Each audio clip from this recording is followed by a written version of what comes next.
Welcome to Pause Awards Judges Session. I'm George Hedon, founder of Pause Awards and your host today. Today I'm speaking with another set of amazing and incredible speakers.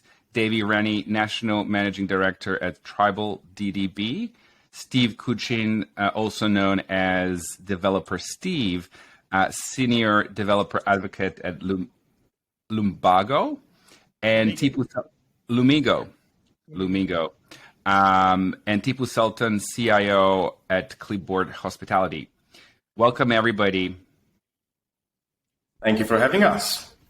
No worries. I wanted to create this interesting and engaging session that is more dynamic and hopefully insightful in 30 minutes. So we're going to pack it all in 30 minutes, and there are a few questions.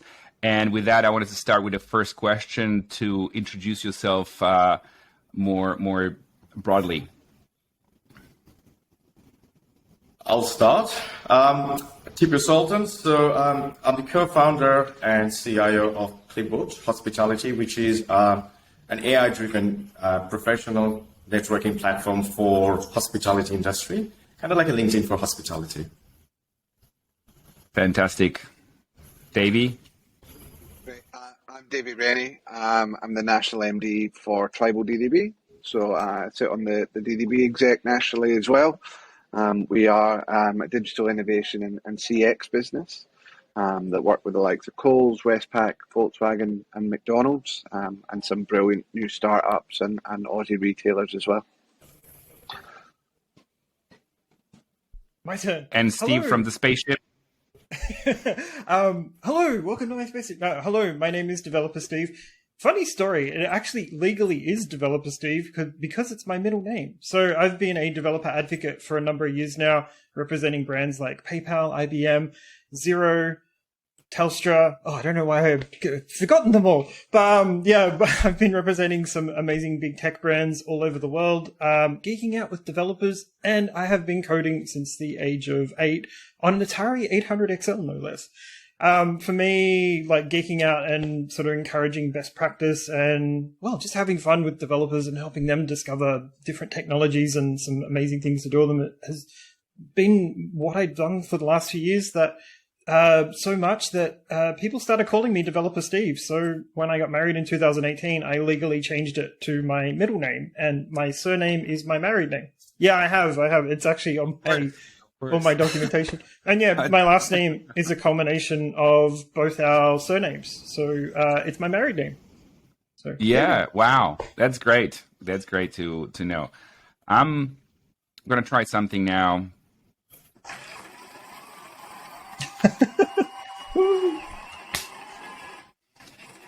Oh, stop.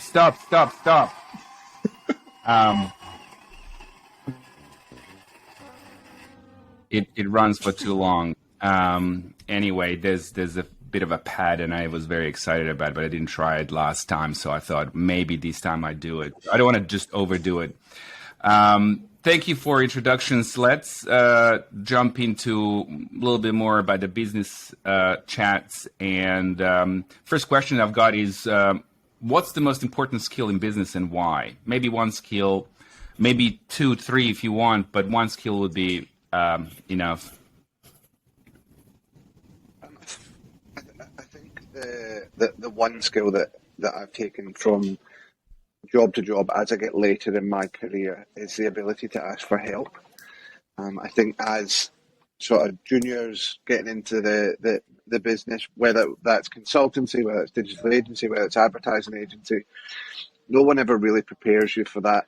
That asking for help is a strength, not a weakness, and that's something that I encourage everyone to do. Is put their hand up and get ready to be supported by the team around them. So not individuals coming into the workforce. You are joining a team, and teams are meant to be there to help each other. So the ability to ask for help is something that we don't talk about a lot, but something that I find is an incredibly valuable business asset to have for no matter what level you are at.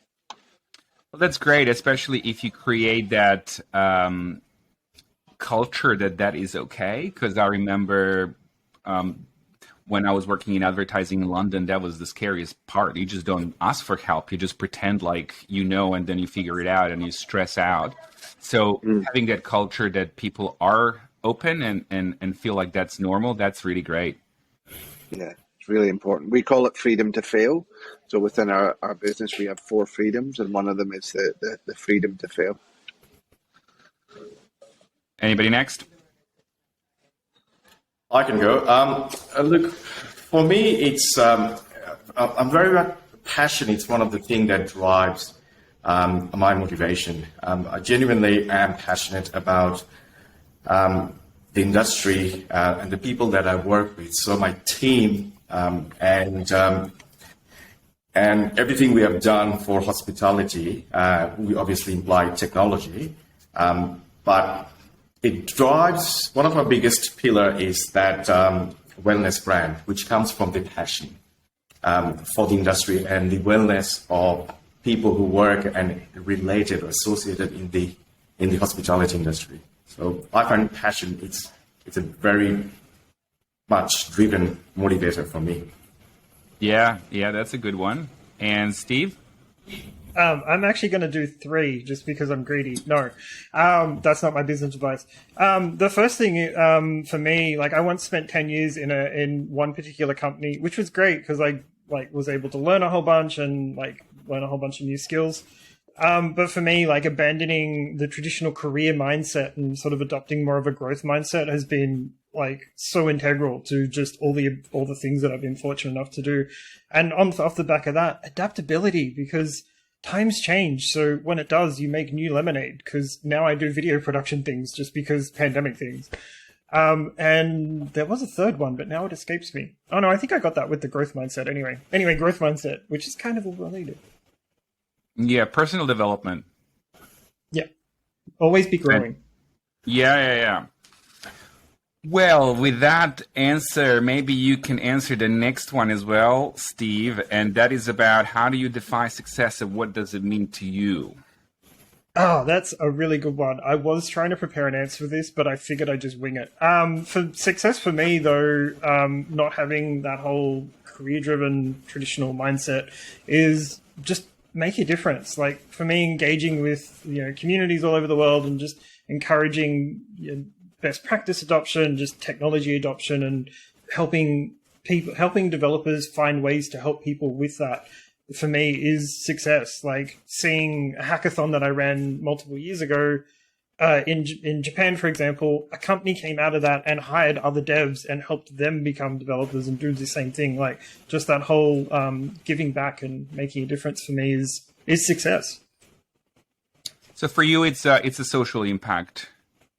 Yeah, in a way. Totally is, because that's a long-lasting impression on the ecosystem, on the world. Yeah, it's most hardest as well. Oh, it totally is. It is literally you can open doors for somebody as much as you want, but they're not necessarily going to go through, and that's fine because that's their opportunity. Some do though, and you see the results come out. Just even the Call for Code program that was being run for multiple years, seeing the difference that made in just helping people. That for me is success. Fantastic. It involves a lot of giving and lots of opportunity making, and that's very, very that's amazing and exhausting as well on the other end. But if people take on your advice and some of those things, then it takes them places, which is great. And thank you for doing that job. Tipu, Davy? To me, success, it's actually creating a legacy. The way I see, none of us, we're not going to live in this world forever. But if we could create a legacy, if we could genuinely change or add value in people's lives, at least that way I see that we have contributed something to the world. So to me, I'm a big believer in creating a legacy. Okay, is that kind of related a little bit with the purpose of what you do? Yes, it is. Look, I was born in a third world country, so I've seen a lot of other side of people and what can happen and what hasn't happened, those sort of things. So I truly believe that a good legacy can actually make positive impact on people's life. So that does drive me too. And that, like, I sort of can empathize because I'm coming from different countries, had another life time in different place. But, just that people understand that everyone can have legacy. It's not just for Bill Gates and Elon Musk, of billionaires. Like, you can have legacy without being a rich person or, Absolutely. Absolutely. Yeah. Fantastic. And Davey? It's kind of hard. Like as a leader of a business, there's a number of success metrics that I have, or whether it's performance metrics or whether it's financial metrics, whatever it is. But I think the true success, or the moment that we feel we as the leadership team feel the most pride, is when our team are recognised for the work that they do, whether that's making the world a better place or making someone a little bit better, or if it's just a brilliant piece of creative or a brilliant piece of utility.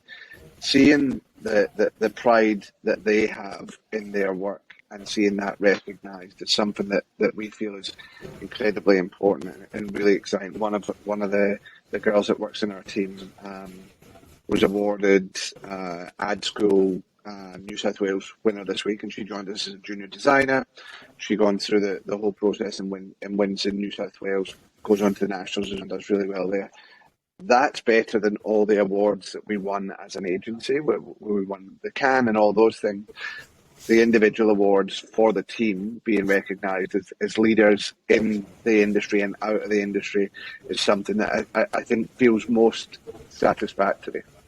Yeah, and probably it's got very profound impact on that individual that really drives them and motivates them for quite some time to do better.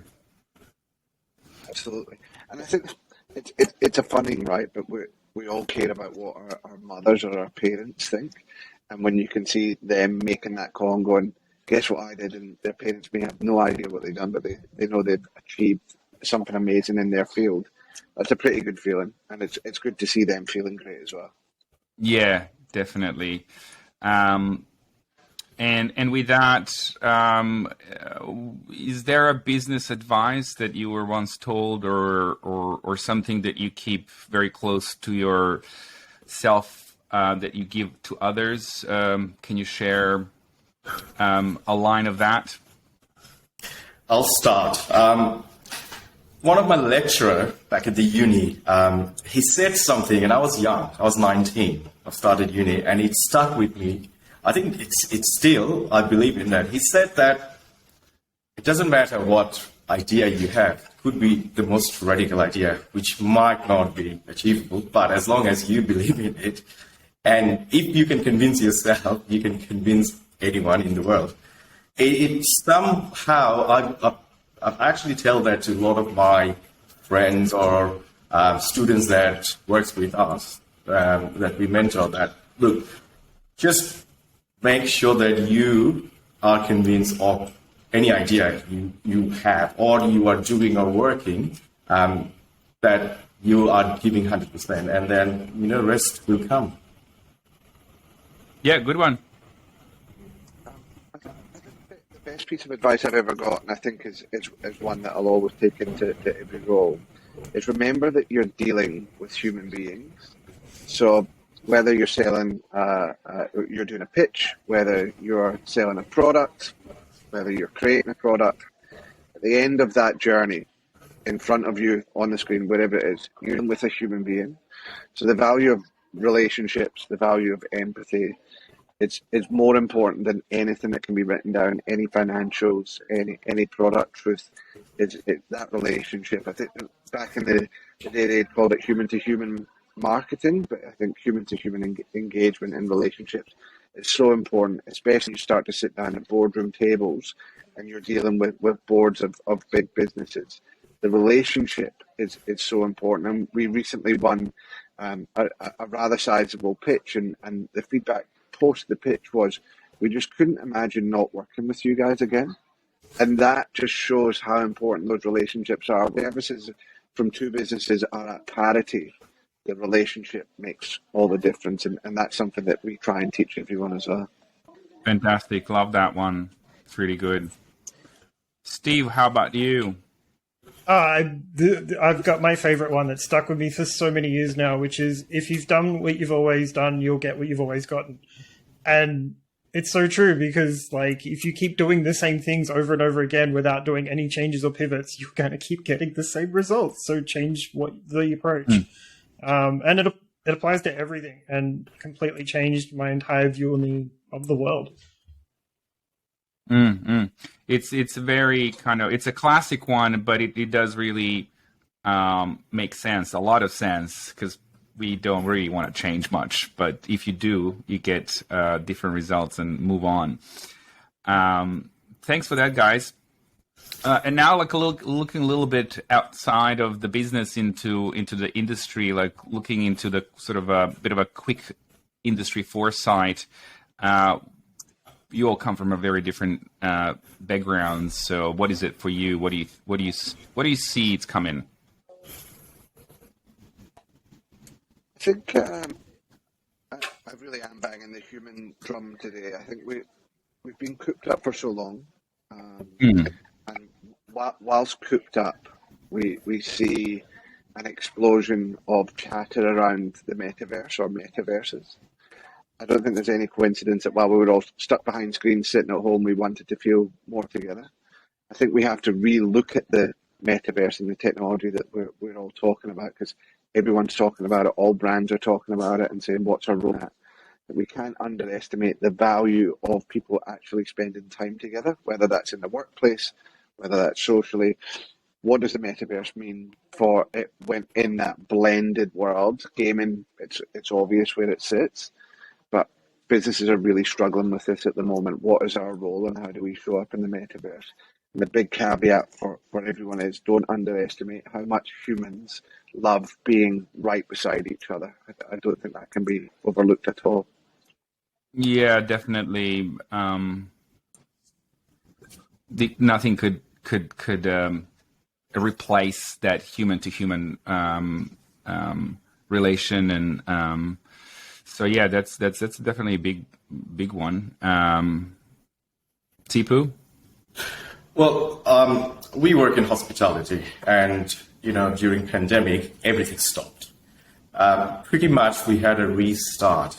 Now, what I am seeing, hospitality has evolved. I don't know, somehow, because it's stopped and then it started, people are more, especially in hospitality, more adaptable to technology now.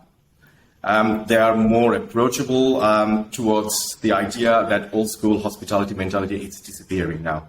It's all about technology, adapting those technology, making business more efficient globally. So it's a good trend. It started to pick up now, thank God. We've done the hard yard. It's coming back quite strong and bigger and better. I'm not sure. Again, I'm not from hospo, but what I've noticed is that hospitality has embraced technology very quickly and turned around and just went, we're going digital, we're using all these apps, we're delivering now, we are just kind of not closing, not shutting the doors. We're like, it was crazy. It was like literally like next day they were just doing it. That's how it felt, basically. The resilience that the industry has shown is remarkable. It's a truly good thing to see. And in the next couple of years type of thing, what do you think where it's going? It's still like pretty much dominating with technology. Yes, I think what the trend is now more global. So what we start noticing is that the cross-continental type of because people are, Davy said that people are cooked up. So now they wanted to travel and they wanted to work, and that trend started. It's a lot of cross-country type continent job perspective or suppliers, and everyone they start connecting more and more globally. Yeah. Okay, thank you, Steve. So just to sort of add to what Davey was saying, and totally agree with the human connection aspect, because Revolution 4 is the great immersion. We're going to be we are already immersing ourselves into the metaverse, or whatever else we want to call it. But essentially, like, since computing has emerged, like we've strived to understand our own humanity through defining our digital worlds in human terms, and now we can finally immerse ourselves into that. But is it something we want to do? I think it's something we're going to do anyway, like even getting the implant. I'm not getting an implant. Just saying right now, when they're trending in 3 years and everyone's got one and getting one, not doing it. This is where I step out of that generation. I'm good. But there's going to be plenty of people that will want them because they're the latest mobile phone craze and everyone has to have one. And this is how you interface with the digital worlds we create. Like, you talk about Neuralink or something else? Neuralink, VR is a stepping stone to it. Don't know if it's going to be the 3D TV of the tech world, but we'll see. I've got a VR. It's great, but I can take it off. But the great immersion is coming, if not already starting. Yeah. It's great. It's a good name, Great Immersion. How much do you want to really immerse yourself in that? And how fast can you burn out in that sort of immersion? It's what I'm kind of really interested to know. But what about, I'm kind of started with Tipu a little bit, sort of talking about 2-3 years. What 3 years for now, where would you like to be, or where do you think industry will be? I think 3 years from now, I would really like to be somewhere overseas, working from there. Look, we drive, due to the fact that the whole hospitality is now coming along quite well globally, so we're driving that global aspect. So I think the connection, the communication, people to people and employers, employee, that boundary, country, continental, it's sort of disappearing now gradually, and it looks like that hospitality is going more like global now. So yeah, that's the hope. Okay, can I be more specific? Which country? Which city? Because I know you've been thinking about. Okay, I want to see where do you want to go? Definitely somewhere in Italy, maybe Florence. Okay, now we're talking. Great, Davy. I think for me, I love traveling. I think it's a big part of my role as it is today, but I'd like to travel to places where you can actually see differences being made as well through some of the products and learning. So I've been lucky enough to travel to India and Asia and the US and spend a bit of time there, but I'd like to be going to the places where we don't get to see where we're having an impact with some of the initiatives we have with some of our global brands. So spending a bit of time in countries that are off the grid and a bit different is something that's definitely high up the list for us. Must have been really hard not being locked down basically for everybody, and just not being able to see the close family or just kind of travel because people just want to be in another place just for a change, just to experience something new, and we just couldn't for a couple of years. So there's this definitely desire to be somewhere else for a bit. Yeah, we're already looking into like South by Southwest for next year. Yeah. And looking at the agenda and going, we have to be there. It's going to be. This is going to be the sort of the year that it all came back. I know they did last year, but this is a year where everyone's now getting together, and that's pretty exciting.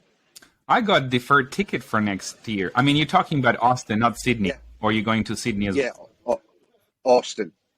And Sydney. I'll go to Sydney, but Austin. Yeah, I've got deferred ticket for next year as well. Yeah. I'm very much thinking about going there as well. So might see you there. Yeah.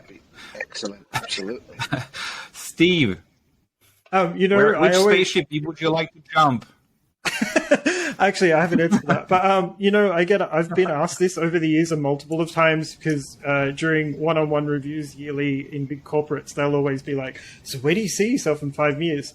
this industry moves so fast that I can't even tell you what I'm doing in a month. Actually, I kind of can, but anyway, you know what I mean. So my answer usually is I'll tell you when I get there, because generally I don't know where that's going to be. 3 years is the new 10 in tech. Physically, though, we moved mid-pandemic out to a town of 3,000 people in New South Wales country, and it's really nice out here, and I really, really don't miss the city, so we're probably going to go even more remote and go like full property beyond here. So yeah, that's where we're going. Wow, are you going to do this kind of like eco cabin type of like stuff? 3D printed houses. Yep. 3D printed house. Yep. Yep. But yeah, tech already house in the forest. tech That's houses. definitely Potentially, and yeah, I've been chatting to some tech friends about some stuff there, but also like farming stuff. We've already started. We've got sheep, we've got horses. So, oh wow, yeah, I can show you photos if you want. You're definitely immersing yourself in the farming way. Here we go. Yep, these are our horses, Astro and Dan. Oh. Nice. Horses. Nice. Never owned horses before. It's kind of fun. Yeah. Wow. That's definitely fun. So you've already sort of kind of you're a step ahead, Steve. Like I'm about to ask a question and you're already kind of answering. So what would you like to do less and more in life? Rinse and repeat. Animals. Yeah. Spending more time with them, my family. Kind of, I think the pandemic. It was very disruptive to the world, as we all know, because we all lived it. But I think what a lot of people did, and are totally guilty of this one, is just reevaluated the world and said, what's important to us? What do we actually want? Like, the world's going crazy. What do we want to do? Where do we want to do it? And I think it just helped bring that perspective, and had that time to stop that busy lifestyle and look at things and go, what are we doing? Like, we're turning these wheels, but what do the wheels actually do? And I think that's kind of helped bring that perspective about. So, yeah. Cool. Tipu? I think I would like to plan less, because I'm a planner. I'd like to plan. And be... yeah, definitely. I'm learning not to plan, and because pandemic has taught us, and be appreciate the presents. Like, just go with the flow time. Yeah, that's good. That's good. Davy, do you have anything to add? I think less time, and this is like less time spent on video calls and more time spent in sessions with people in real life. If there was one thing that I wish died after the pandemic, was the behaviours of constant video calls with people in the same building that are sitting 5 feet away from you. Like, having that rule where you're like, if you're in the building, you're in the room together. No more video calls. Yeah. I'm not in that environment, but I can understand how archaic that could be. I think more time with a pen in my hand. We all sit in front of screens all day. But if I think about the best work that we've done or ever done, always starts with a pen in a hand, a whiteboard somewhere, and generally a pizza and a couple of beers. And I think more time doing that is going to be really important for our growth as well. And sticky notes. Yeah. Absolutely. Not the cheap ones, though, that fall off the original ones, I know. Like the ones that actually stick on a wall. Yeah. Well, look, I really loved your chats. There's a quick fire questions, and I'm going to be very quick with those because we are just very much running out of time. So you just tell me yes or no on this one, so maybe. Do you have a smart home device? Yes. Many. Yes. Yes. Are you a whiskey drinker? Yes. No, and that's a crime in Scotland. I was like waiting for the Debut say yes. Do you have a favorite routine before the bedtime? Yes. Yes.